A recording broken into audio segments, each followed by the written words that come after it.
The number of electrons increases and number of holes decreases, ऐसा होगा क्या? Number of holes increases, number of electron decreases, ऐसा होगा क्या? The number of electrons and holes both remain equal, equal रहते हैं क्या? The number of both electrons and hole increase equally. मतलब क्या हो रहा है, एन टाइप हो या पी टाइप हो, बॉन्ड तो टूटेंगे। अगर एन टाइप होता तो क्या है, नंबर ऑफ इलेक्ट्रॉन्स तो बढ़ रहे हैं, है ना, नंबर ऑफ इलेक्ट्रॉन्स बढ़ रहे हैं, लेकिन होल्स का कॉन्सेंट्रेशन, बॉन्ड टूटने की वजह से हमेशा होल्स और इलेक्ट्रॉन सेम रहेंगे, बराबर है कि नहीं? और जो फ्री इलेक्ट्रॉन था, मतलब जो फास्फोरस का इलेक्ट्रॉन था, वो तो ज्यादा, वो भी ज्यादा जाएगा। समझ में आया क्या? तो इसमें आंसर क्या होना चाहिए? डी, कोई प्रॉब्लम नहीं है। गैलियम आर्सेनाइड गैस क्या हो जाएगा? इज अ कंपाउंड सेमीकंडक्टर, बराबर है। तो ये पीएमटी में पूछा गया, राजस्थान वाली लिखा है वहां पे। और ये ऊपर वाला जो क्वेश्चन था C6, that was MP PMT, पहले होता था ना महाराष्ट्र PMT, वैसा type. Question number C9, what C9 says? What will be the conductance of a pure silicon crystal at temperature 300 Kelvin if electrons and holes per centimeter cube is, तो electrons और whole का concentration दिया गया है, electrons and holes का concentration पकड़ लो, कितना दिया हुआ है? 1.072 into 10⁻10।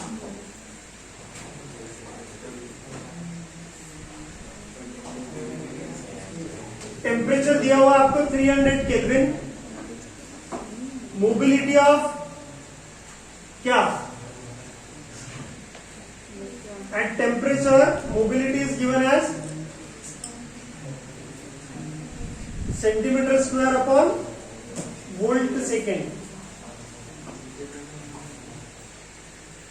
उल्टा होना चाहिए था ये, ठीक है। मोबिलिटी ऑफ होल्स कितना है? 480 centimetre square upon volt second.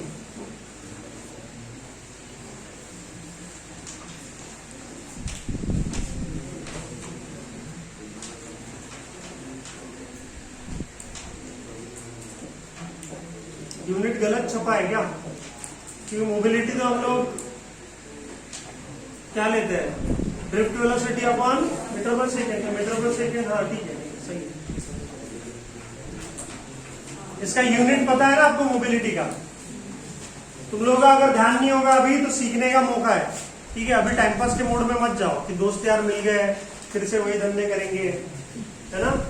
कुछ नहीं, सितंबर आ गया है, बर्बाद हो जाओगे 2 महीने में अगर पढ़ाई नहीं करोगे अभी।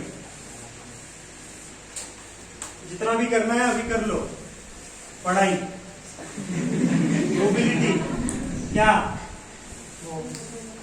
Drift velocity upon electric field. तो इसका यूनिट क्या होगा? इसका यूनिट है मीटर पर सेकेंड या सेंटीमीटर पर सेकेंड, और इसका क्या होगा? वोल्ट पर मीटर ना, होता है कि नहीं? इलेक्ट्रिक फील्ड कैसे देते हैं? वोल्ट पर यूनिट लेंथ, बराबर है कि नहीं? तो वोल्ट पर मीटर हो जाएगा, ये मीटर ऊपर चला गया तो क्या बन जाएगा? मीटर स्क्वायर और अपॉन वोल्ट सेकेंड। ये किसका यूनिट है? मोबिलिटी ऑफ इलेक्ट्रॉन्स या होल्स, म्यू, ठीक है। मोबिलिटी का यूनिट लिख लेना ध्यान से।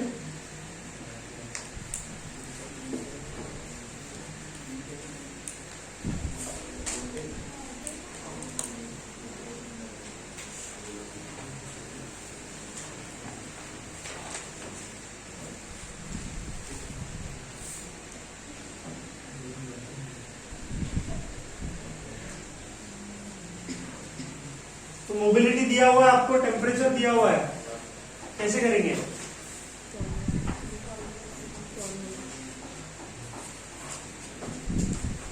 कंडक्टेंस पूछा है ना, what will be conductance? Conductance मतलब क्या? सिंपल है, number of electron concentration into mobility of electron. Electron से लिख देता हूं यहाँ पे, plus number of holes concentration into mobility of holes, समझा, इनटू चार्ज ऑफ इलेक्ट्रॉन। बराबर है, ये मोबिलिटी का इक्वेशन है, इसमें डाल दो वैल्यू, आ जाएगा आंसर। ठीक है ना, कैलकुलेशन का ही बात है। और यही अगर हम लोग सिर्फ इंट्रिंसिक सेमीकंडक्टर लेते, ये एक्सट्रिंसिक है कि इंट्रिंसिक है, कॉन्सेंट्रेशन दोनों का सेम है ना, तो ये मतलब कौन सा है, इंट्रिंसिक। समझा क्या, कैसा है, इंट्रिंसिक। कॉन्सेंट्रेशन दोनों का अगर सेम है तो क्या हो जाएगा, इंट्रिंसिक सेमीकंडक्टर।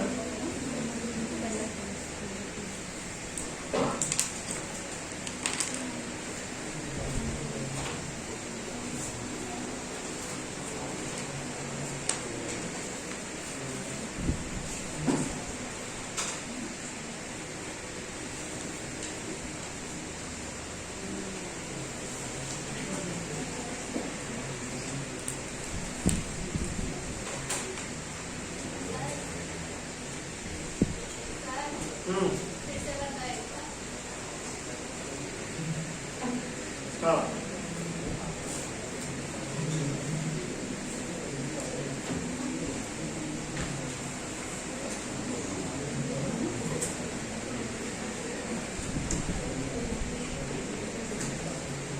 देखिए अपने पास चार्ज का कॉन्सेंट्रेशन दिया हुआ है कि नंबर ऑफ इलेक्ट्रॉन्स कितने हैं, नंबर ऑफ होल्स कितने हैं, दोनों सेम है, मतलब कौन सा टाइप का सेमीकंडक्टर है, इंट्रिंसिक है। बराबर है, ऐसा पकड़ लिया।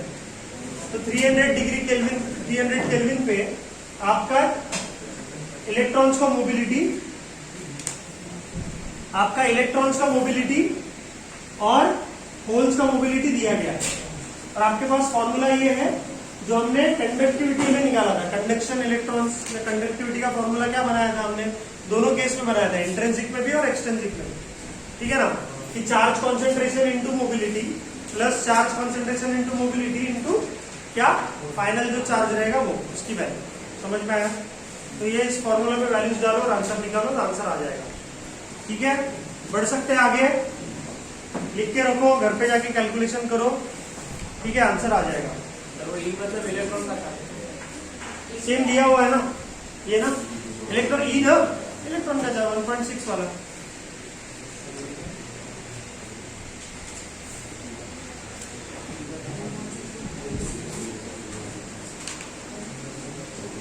Next question number C10, question number C10, इसमें कुछ डाउट है क्या किसी को? सेम है, forbidden energy gap of germanium is given, कितना है, पूरा फॉरबिडन एनर्जी गैप दिया हुआ है 0.75 electron volt. The maximum wavelength of incident radiation produce on hole electron pair in germanium, क्या हो जाएगा, एनर्जी दी गई है आपको is equal to what, hc by lambda, lambda is equal to hc by delta Eg। समझा कि नहीं समझा, आ जाएगा इससे। इन दोनों की वैल्यू कितनी है, 12400, क्या electron volt into angstrom upon ये कितना है 0.75 इलेक्ट्रॉन वोल्ट। आ गया, कैलकुलेट करो, आंसर आ जाएगा।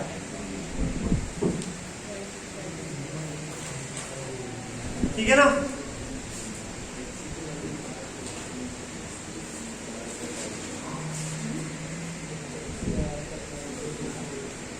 C11, C12, C13, C14, C15।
Next question number C11 क्या होगा बोलिए?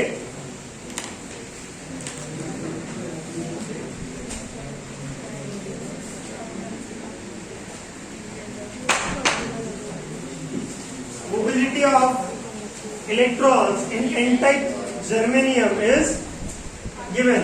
Mobility of electron is given, that is 5000 centimeter square upon volt second.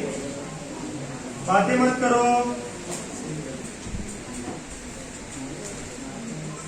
And conductivity is given as, conductivity कितना किया? 5 mho per centimeter. Conductivity का unit resistivity से opposite है, बराबर?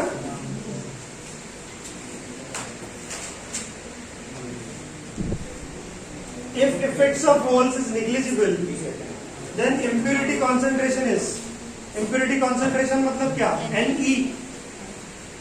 है ना? Ne की वैल्यू कितनी होगी?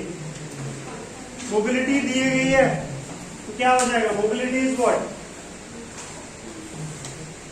Drift velocity upon electric field, है ना? और ये दिया हुआ है तो आपको अगर holes, number of holes concentration neglect करना है तो वही फॉर्मूला अभी जो किया था, क्या? Ne into mu plus NP, या होल्स लिखते हैं ना हम लोग, number of holes mu H, बराबर है, इंटू ई. ये निग्लेक्जिबल है तो इसको कट कर दो, बाकी जो वैल्यू आएगा वो आंसर होगा. सिंपल है, कोई प्रॉब्लम इसमें? C12, the intrinsic carrier density in germanium at 300 Kelvin is, carrier density intrinsic में, इंट्रिंसिक में कैरियर डेंसिटी किसकी किसकी होती है? होल्स की सेम होती है और इलेक्ट्रॉन्स की भी सेम होती है. तो कितनी दी गई है? NP एंड Ne दोनों सेम है. कितना दिया हुआ है? 2.5 इंटू 10⁻13 पर centimetre cube. If electron density in n-type semiconductor, n-type germanium crystal is 0.5 into 10⁷ per centimeter cube. For germanium extrinsic कितना है? 0.5 into 10⁻17 per centimeter cube. इसका चार्ज कॉन्सेंट्रेशन है n-type का. तो hole density in this n-type crystal at 300 Kelvin would be expected around. बताइए कौन सा formula? लेकिन अपने को तो इसका दिया हुआ है, फिर एन टाइप है ना ये. N is equal to intrinsic का square is equal to what? N into NP. आ जाएगा? आएगा कि नहीं आएगा? तो इंट्रिंसिक का, इसको मैं पूरा इंट्रिंसिक लिख देता हूं, इसका square is equal to what? N into N P. और सेकेंड केस तो आ जाएगा? आएगा कि नहीं आएगा? ओके, एनपी निकालना है जर्मेनियम के केस में.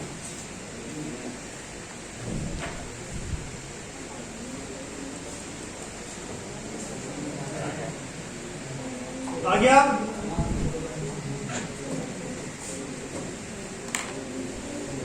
C12 आ गया. C13 करो.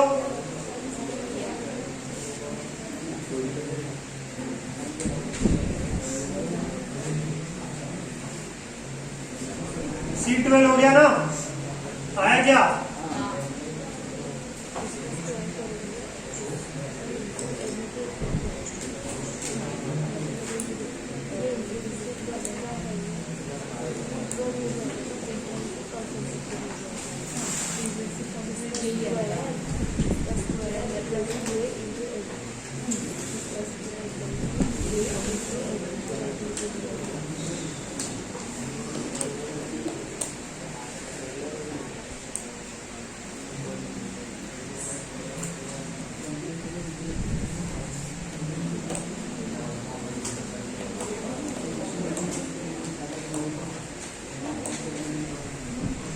C13 क्या बोल रहा है?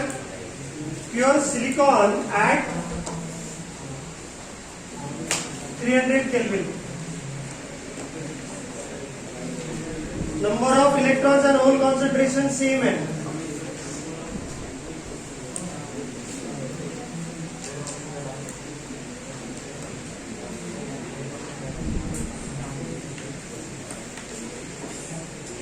Doping by indium increases. वही है, चार्ज होल्स कॉन्सेंट्रेशन बढ़ रहा है पी टाइप सेमीकंडक्टर में, तो इसको इंट्रिंसिक मान लो. अरे नंबर ऑफ होल्स का कॉन्सेंट्रेशन बढ़ गया after doping, that comes around 4.5 into 10⁻22 पर मीटर क्यूब. सही है क्या? Calculate the number of electrons. Same formula, same सब कुछ, कोई तकलीफ नहीं होनी चाहिए इसमें. Same as C12.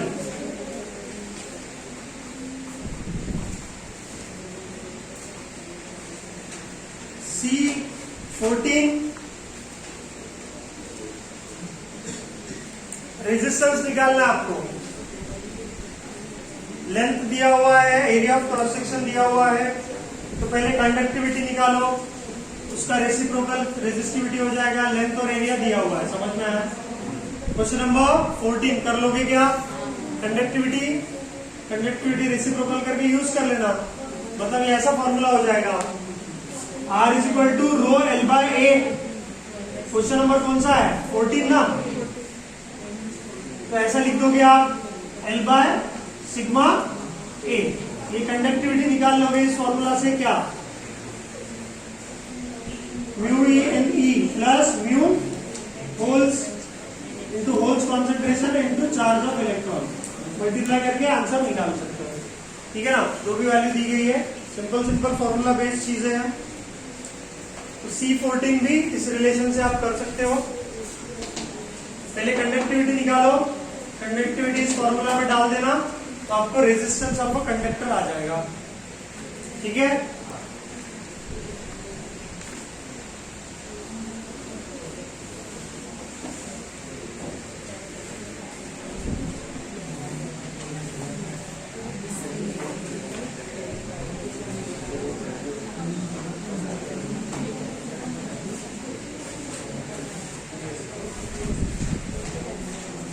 नेक्स्ट,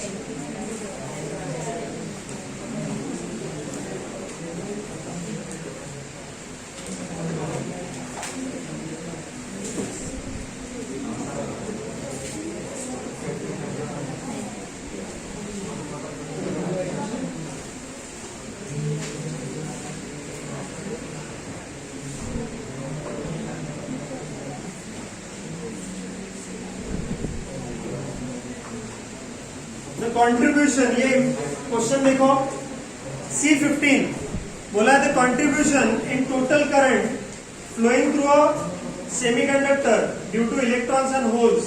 तो टोटल करंट में से 3/4 क्वांटिटी किसका है? Number of electrons. और ये किसका है? कितना है? 1/4 हो जाएगा. ठीक है? मतलब टोटल करंट का होल्स की वजह से और इलेक्ट्रॉन की वजह से, बराबर ना? तो क्या हो गया? If the drift velocity of electron is 5/2 times, drift velocity of electron is 5/2 times that of holes, drift velocity of holes at this temperature, then the ratio of concentration of electrons to the holes, मतलब ratio of Ne by NH. कैसे निकालोगे इसको? Total current is what?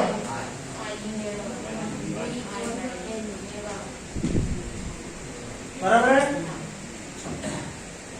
Holes की वजह से drift velocity अलग रहेगी. Number of holes का कॉन्सेंट्रेशन, उसकी वजह से जो भी करंट होगा वो कितना होगा? 1/4 होगा. अरे 1/4 टाइम्स आया होगा ना, इंटू होल्स का concentration into charge into drift velocity of holes into area of cross section same रहेगा. 3/4 टाइम्स ऑफ करंट इलेक्ट्रॉन का concentration, charge of electron, drift velocity of electron and area of cross section, दोनों का ratio ले लो, आ जाएगा answer. आया कि नहीं आया?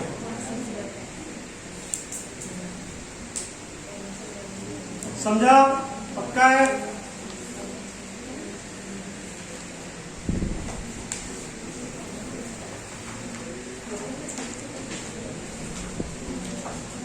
सेक्शन डी, आगे बढ़े, कर लोगे?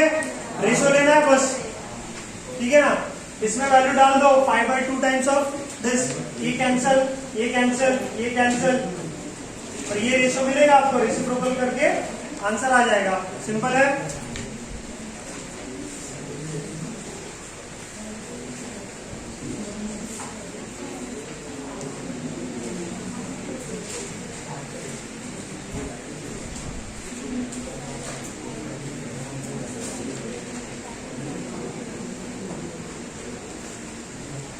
Section D, the PN junction is ohmic है, नॉन ओहमिक है? नॉन ओहमिक के ओहमिक?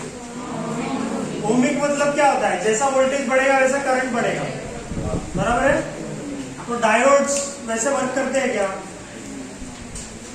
कि बाद में वैसा वर्क करता है?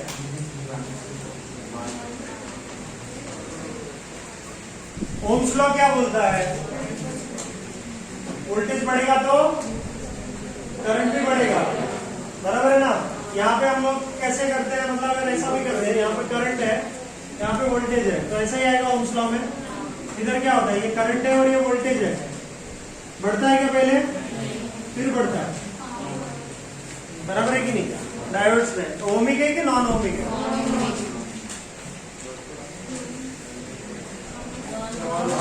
पक्का? पक्का? चलो आगे बढ़े।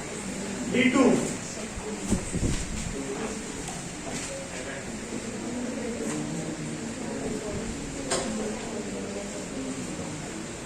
D2 क्या बोला? Diffusion current in PN junction is greater than the drift current in magnitude. क्या होता है डायोड के अंदर? ये कंसेप्ट इंपॉर्टेंट है, समझ लो फिर से एक बार।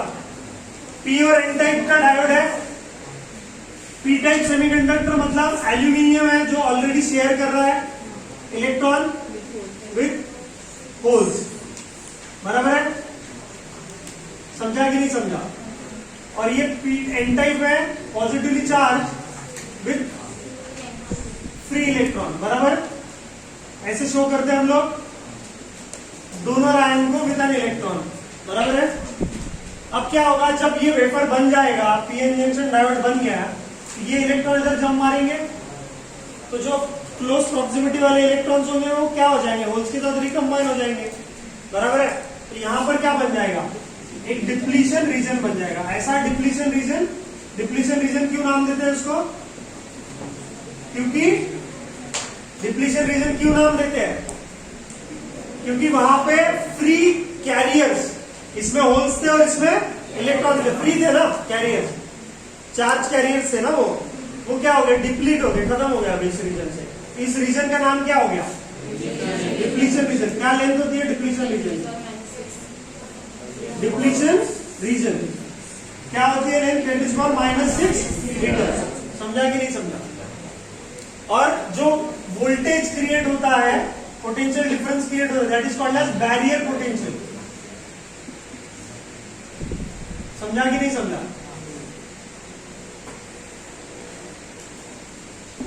बैरियर पोटेंशियल क्रिएट हो गया।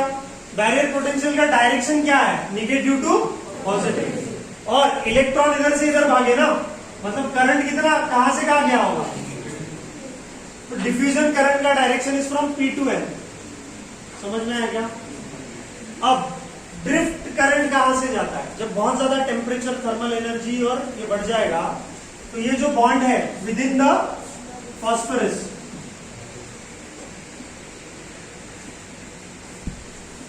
बराबर है क्या? तो ये बॉन्ड टूटेंगे कि नहीं टूटेंगे? टूटते हैं ना बॉन्ड। इंट्रिंसिक में अगर टूटते हैं तो इसमें तो टूट ही सकते हैं ना। और अगर यहाँ पे बॉन्ड टूटा तो और इलेक्ट्रॉन क्रिएट होंगे। एल्यूमिनियम में भी बात करूं अगर मैं तो 3 इलेक्ट्रॉन्स है।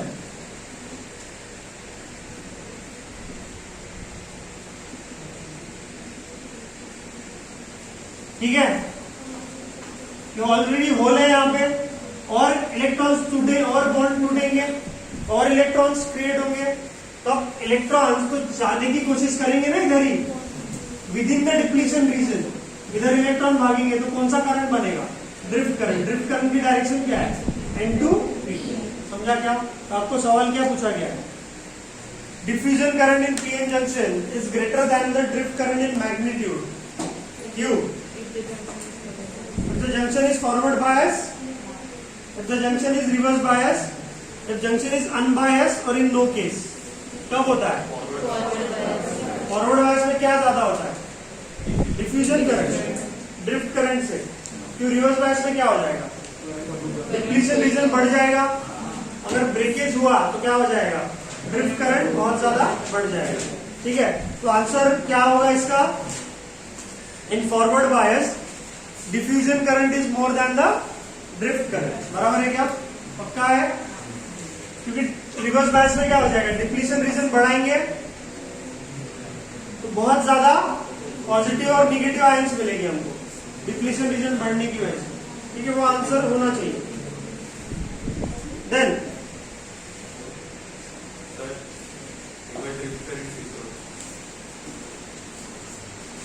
जैसे जब पीएन जंक्शन हमने इम्प्योरिटीज के साथ बनाया तो क्या हो जाएगा? इलेक्ट्रॉन स्टार्टिंग में मूव करेंगे, जो क्लोज प्रॉक्सिमिटी वाले आयंस बन जाएंगे, यहाँ पर एक डिप्लीशन रीजन क्रिएट होगा। तो ये जो इलेक्ट्रॉन के मूवमेंट की वजह से क्या मिला आपने को? Diffusion current. कौन सा करंट मिला? Diffusion current. इलेक्ट्रॉन इधर गया, मतलब करंट का डायरेक्शन क्या है? P2N। P2N is the current का डायरेक्शन है। ठीक है, ये वाला बताया हमने, तो वो डिफ्यूजन करंट है। ड्रिफ्ट करंट क्या होगा? इस रीजन में जो बॉन्ड्स बने हुए ऑलरेडी, इसके पास तो इलेक्ट्रॉन नहीं है, एक्स्ट्रा वाला तो चला गया, अब ये क्या बन जाएगा? Phosphorus becomes positively charge ion जो बना हुआ है। अब इनके भी बॉन्ड्स टूट सकते हैं, टूटते ही है ना, ज्यादा हीट थर्मल एनर्जी की वजह से, या फिर इसके भी बॉन्ड टूटते हैं। तो इसमें कौन फ्री होगा? इलेक्ट्रॉन फ्री होंगे, नंबर ऑफ होल्स इसमें ज्यादा होंगे, नंबर ऑफ होल्स इसमें कम होंगे। बराबर है? तो जितने भी इलेक्ट्रॉन्स है वो किधर जाने की कोशिश करेंगे? पॉजिटिव के पास। इस रीजन में जितने भी इलेक्ट्रॉन्स बनेंगे वो किधर जाएंगे? पॉजिटिवली चार्ज आयन के पास। मतलब फास्फोरस जो बहुत ज्यादा पॉजिटिव है उसके पास जाएंगे कि नहीं जाएंगे? है ना, उसके पास गए फास्फोरस के पास, तो इलेक्ट्रॉन का मूवमेंट इधर है, तो ड्रिफ्ट करंट का डायरेक्शन क्या है? N2 P। तो ड्रिफ्ट करंट का direction is from negative to positive and diffusion current का direction is from positive to negative, P2N। समझ में आया? ये बात आप ध्यान करेंगे। देन क्या बोला है आपको? Depletion region of PN junction under open circuit condition क्या हो जाएगा? डिप्लीशन रीजन में जब कुछ भी कनेक्टेड नहीं है क्या होता है? क्या होता है डिप्लीशन रीजन में जब कुछ भी नहीं हो रहा है? पीएन जंक्शन तो बन गया है, तो क्या मिल रहा है? सिर्फ आयंस, सिर्फ आयन ही है ना इसमें। इधर कुछ लगाया क्या? इधर कुछ लगाया क्या? बैटरी कुछ भी नहीं लगाया, तो क्या मिलेगा? आयंस। तो क्या है उसमें आंसर? इलेक्ट्रॉन्स रहेंगे क्या? कुछ भी नहीं है इलेक्ट्रॉन। होल्स है क्या उसमें? डिप्लीट हो गए ना। डिप्लीशन रीजन में ना आपको इलेक्ट्रॉन्स मिलेंगे ना आपको होल्स मिलेंगे। क्या मिलेंगे? Impurity items. तो कौन से impurity items? Immobile impurity items हो सकता है, इम्प्योरिटी आइटम्स। तो अनमास्क्ड मतलब क्या?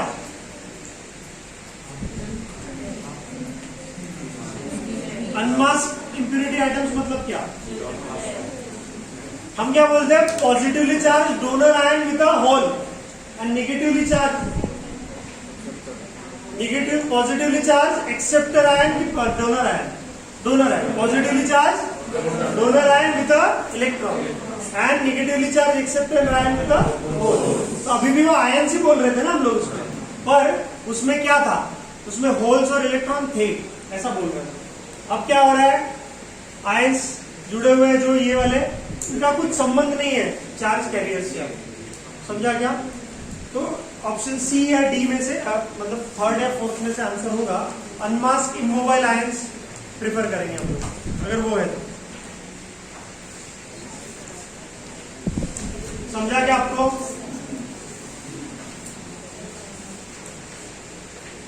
एटम्स तो नहीं है ना, इम्प्योरिटी एटम्स, तो आयन सी है ना वहां पे, तो C3 आंसर होगा. Which is the wrong statement in the following sentence?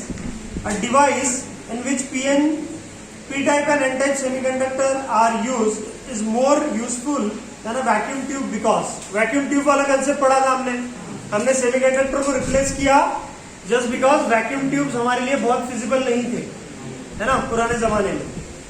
तो power is not necessary to heat the filament, it is more stable.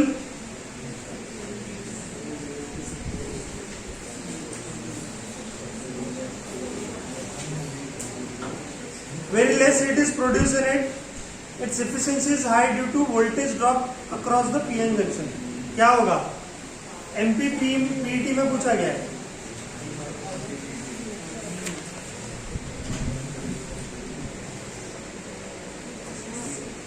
Vacuum tube से एडवांटेजेस क्या थे कि फ्रेजाइल कम है ना, स्मॉलर साइज है, बराबर, कंडक्टिविटी फास्ट होगी, हीट डिसिपेशन भी कम होगा.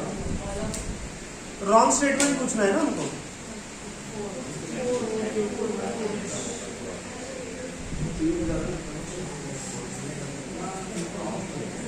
Power is not necessary to heat the filament. Power filament तो हीट नहीं करते हम लोग, है ना, तो वो भी सही है. पीएन जंक्शन में स्टेबल है PN junction.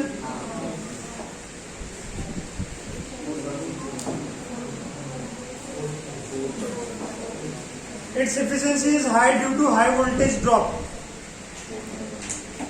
High voltage drop तो नहीं है ना पीएन जंक्शन में, 0.3 0.7 अक्रॉस द जंक्शन. होता है क्या? बहुत हाई वोल्टेज ड्रॉप हो रहा है क्या? तो हाई वोल्टेज ड्रॉप अगर होता तो इफिशिएंट होता क्या सेमीकंडक्टर? सेमीकंडक्टर इफिशिएंट नहीं होता क्योंकि हम छोटे से वोल्टेज के लिए यूज करते हैं. हमारी बैटरी मोबाइल की 5 वोल्ट या 3.7 वोल्ट की होती है ना. उसमें बहुत सारे सेमीकंडक्टर डिवाइस है उसके प्रोसेसर में, उसके लॉजिक गेट्स में, है ना, ट्रांजिस्टर्स होते हैं उसमें. तो हमको बहुत कम वोल्टेज पे काम चल जाता है अपना. तो D option will be the correct option, मतलब रॉन्ग आंसर, रॉन्ग स्टेटमेंट है वो. Depletion region in PN junction is caused by migration of impurity ions. Impurity ions चले जाते हैं क्या इधर उधर डिप्लीशन रीजन में? क्या चले जाते हैं बोलो? Diffusion of free charge carrier. ठीक है, तो second will be the right answer. PMT में पूछा गया है. क्वेश्चन नंबर D7 बोलिए. The contact potential at junction site in PN junction is contact potential at junction site in PN junction क्या होगा? पॉजिटिव ऑन एंड कि second है ना कि negative on P side and contact potential मतलब barrier potential. लिखो वहां पे.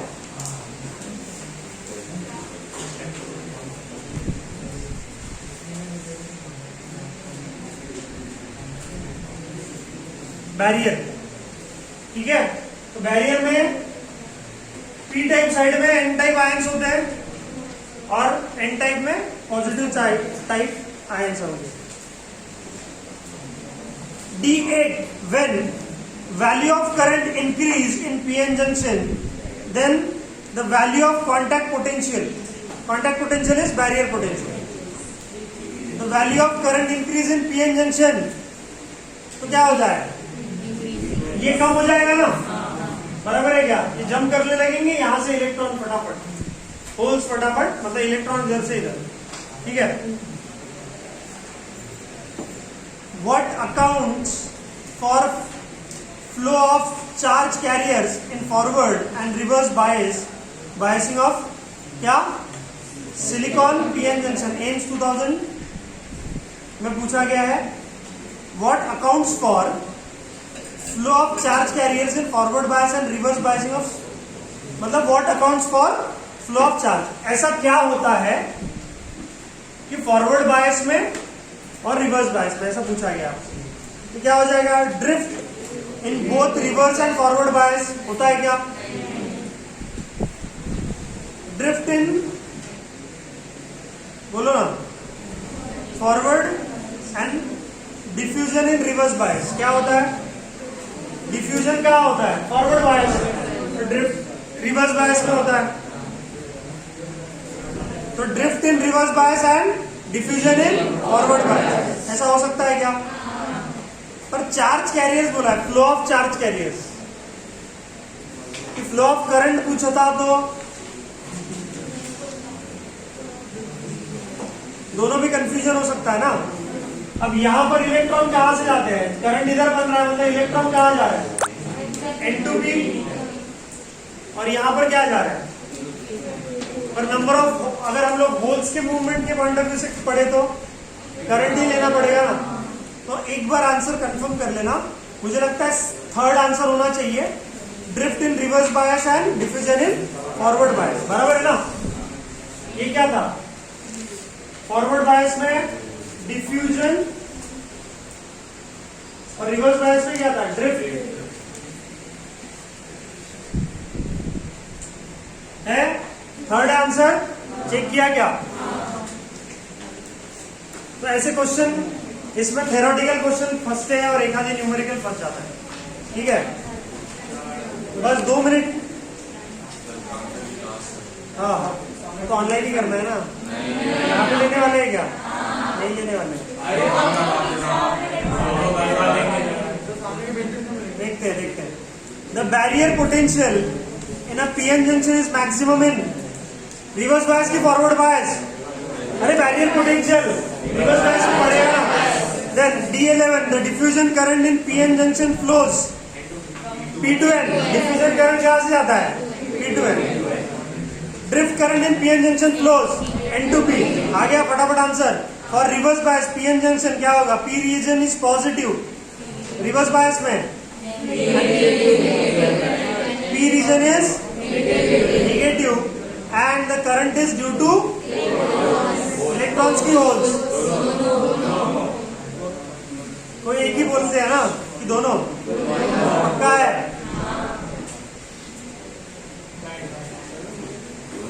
राजस्थान पीएमटी वाला ये question. Question number D14। During PN junction formation, when the electrons and holes stop moving from P2N and N2P, then PN junction formation के बाद when electrons and holes stop moving from P2N and N2P, देन क्या होता है? There is increase number of positive and negative ions at the junction. There is increase in number of electrons at the junction. There is increase in number of holes at the junction. There is increase in number of holes and electron at the junction. क्या A होना चाहिए कि ions बड़े हो गए, ज्यादा हो गए आयंस, तो क्या हो जाएगा? इलेक्ट्रॉन को जाने नहीं देंगे क्योंकि ये निगेटिव चार्ज इनको रिपेल करेगा, और ये पॉजिटिवली चार्ज आयन होल्स को आने नहीं देगा। बराबर है क्या? तो आयंस बढ़ने की वजह से वो मूवमेंट रोक देते हैं, बैरियर क्रिएट कर लेते हैं, तो इसलिए उसको बैरियर पोटेंशियल बोलते हैं। बराबर। D15, the value of barrier potential of PN junction in germanium is 0.3 in opposite direction of what? Forward current। Obviously है ना, ये डायरेक्शन है, हम पोटेंशियल डिफरेंस ऐसे लगाते हैं, तो ये अपोजिट डायरेक्शन में हो गया। बैरियर हमेशा अपोजिट डायरेक्शन में होगा। Then region which have no electrons and holes in PN junction is depletion region. अरे डिप्लीशन रीजन में होल्स और इलेक्ट्रॉन्स होते हैं क्या? इसीलिए उसका नाम डिप्लीशन पड़ा ना। कुछ भी नहीं है उसमें, होल्स भी नहीं है, इलेक्ट्रॉन्स भी नहीं है। ठीक है, तो that is why this is called as depletion region, right? Then device whose one end is connected to negative terminal and other end is connected to positive terminal. If both ends are interchanged with supply, then the current is not flowing. The device is called PN junction ही होता है वो, पर reverse bias में होता है। समझा कि नहीं समझा? Then potential barrier develop in junction diode opposes majority carriers in both the regions. की only one region.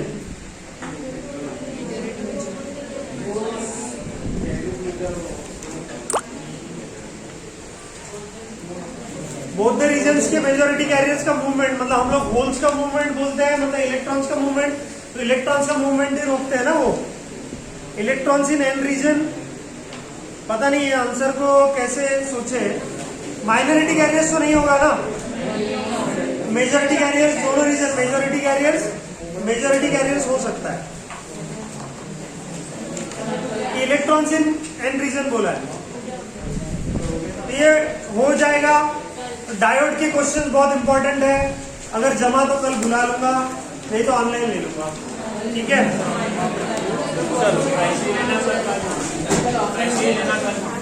ऊपर के क्लास में ले लेते हैं।